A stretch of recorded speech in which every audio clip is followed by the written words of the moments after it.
మాజీ MLA YCP నాయకుడు Vallabhaneni Vamsi అక్రమాలపై SIT ఏర్పాటు చేస్తూ ప్రభుత్వం ఉత్తర్వులు జారీ చేసింది. అక్రమ మైనింగ్ సహా భూ కబ్జాలపై విచారణకు జీవీజీ అశోక్ కుమార్ నేతృత్వంలో సిట్ ఏర్పాటైంది. గన్నవరం నియోజకవర్గంలో మాజీ ఎమ్మెల్యే వల్లభనేని వంశీ చేసిన అక్రమ మైనింగ్ భూ కబ్జాలపై సిట్ బృందం విచారణ చేపట్టి ప్రభుత్వానికి నివేదిక సమర్పించనుంది.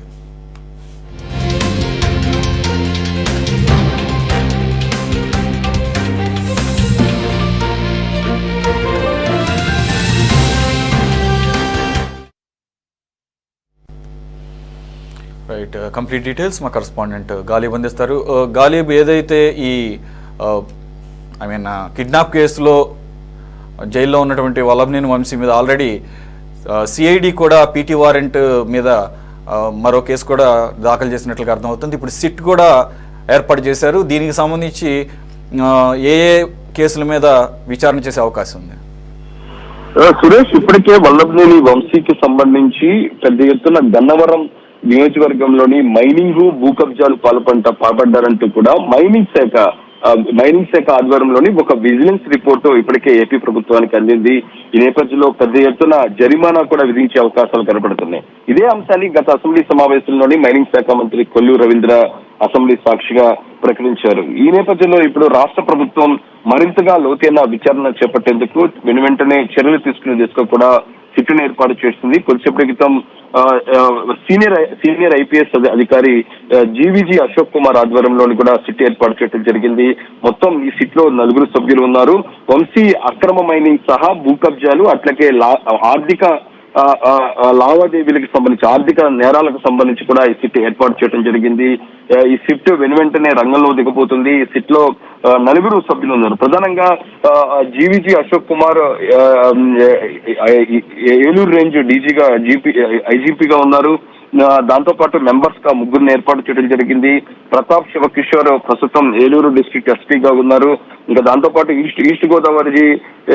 ఈస్ట్ గోదావరి సంబంధించిన ఎస్పీగా ఉన్న నరసింహ కిషోర్ తో పాటు మరోపక్క డీజీపీకి సంబంధించి అదర్ ఆఫీసర్ని, డీజీపీ కార్యాలయంలో మరో ఆఫీసర్ని కూడా ఏర్పాటు చేస్తూ మొత్తం 4 సభ్యులతోనే ఈ సిట్ ఏర్పాటు చేయడం జరిగింది. సిట్ వెంటనే రంగంలోకి దిగి ఈ మైనింగ్ తో పాటు భూ కబ్జాల మీద ఫోకస్ పెడుతుంది. ఇప్పటికే వంశీకి సంబంధించి ఇటు law and order police station లోని పలు కేసులు కూడా నమోదయ్యాయి. అందుకు సంబంధించిన రికార్డులు కూడా వెంటనే పోలీసులు సిట్టు బృందానికి ఇవ్వాలంటూ కూడా ఉత్తర్వుల్లో ప్రభుత్వం పేర్కొంది. ప్రధానంగా చూసినట్టయితే ఇప్పటికే వంశీ పీకల్లోతు ఇరుకుపోయిన పరిస్థితి కనపడుతుంది. వంశీ చుట్టూ అన్ని కేసులు కూడా చుట్టుముడుతున్నాయి.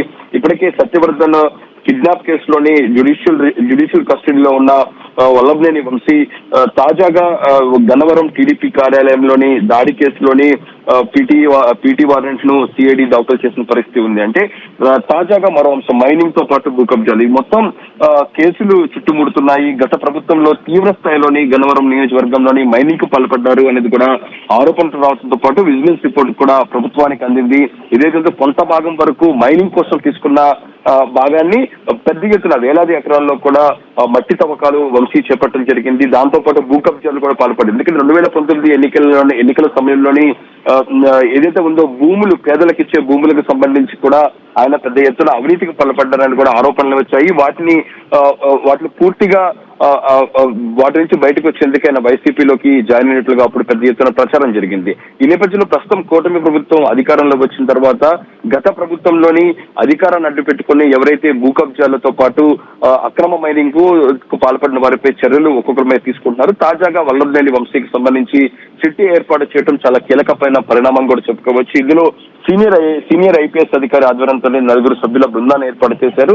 వీళ్ళు వెంటనే రంగంలోకి దిగిపోతున్నారు. గన్నవరం నియోజకవర్గంలోని వంశీ మీద ఈ మైనింగ్ తో పాటు భూ కబ్జాలకు సంబంధించిన కేసులు ఏ విధంగా నమోదయ్యాయి, దాంతో పాటు ప్రభుత్వానికి ఇప్పటికే వచ్చిన విజిలెన్స్ రిపోర్ట్ కూడా వాళ్ళు ఆధీనంలో తీసుకుని పూర్తిగా త్వరితగతిన విచారణ చేపట్టబోతున్నారు. ఎందుకంటే లా అండ్ ఆర్డర్ పోలీసులకు సంబంధించి విచారణ చేసినా సరే అది వేగవంతంగా ముందుకు వెళ్ళట్లేదు అనేది కూడా విమర్శలు వస్తున్న నేపథ్యంలో సిట్ ఏర్పాటు చేసి వెంటనే విచారణతో పాటు రాష్ట్ర ప్రభుత్వానికి వాళ్ళు ఒక రిపోర్ట్ అందిస్తారు. దాంతో పాటు చట్టపరంగా చర్యలు కూడా తీసుకునే అవకాశాలు కనబడుతున్నాయి. ఏదైతే మనం చూసినట్టయితే వంశీకి సంబంధించి ఒక కేసు వెంటనే మరో కేసు చుట్టుముడుతున్న పరిస్థితి కనబడుతుంది. ఇప్పటికే జ్యుడిషియల్ కస్టడీలోని స్వచ్ఛభర్తకు సంబంధించిన కిడ్నాప్ కేసులో ఉంటే వెంటనే గన్నవరం టీడీపీ కార్యాలయానికి సంబంధించి దాడి కేసులోని పీటీ వారెంట్ కూడా సిఐడి దాఖలు చేసిన తరుణంలోనే ప్రధానంగా మాఫియాతో పాటు మైనింగ్ మాఫియాతో పాటు భూ కబ్జాలకు సంబంధించి ప్రభుత్వం కొంచెం సిటీ ఏర్పాటు చేస్తూ ఉత్తర్వులు జారీ చేసింది. ఓవరాల్ చూసినట్లయితే వంశీకి సంబంధించి పూర్తి స్థాయిలోని గతంలో చేసిన అక్రమాలు కావచ్చు, అవినీతికి సంబంధించి బెదిరింపులు లాంటి అంశాలకు సంబంధించి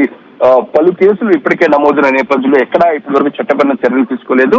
తాజాగా ప్రభుత్వం దీనిపై పూర్తి స్థాయిలో ఫోకస్ పెట్టింది.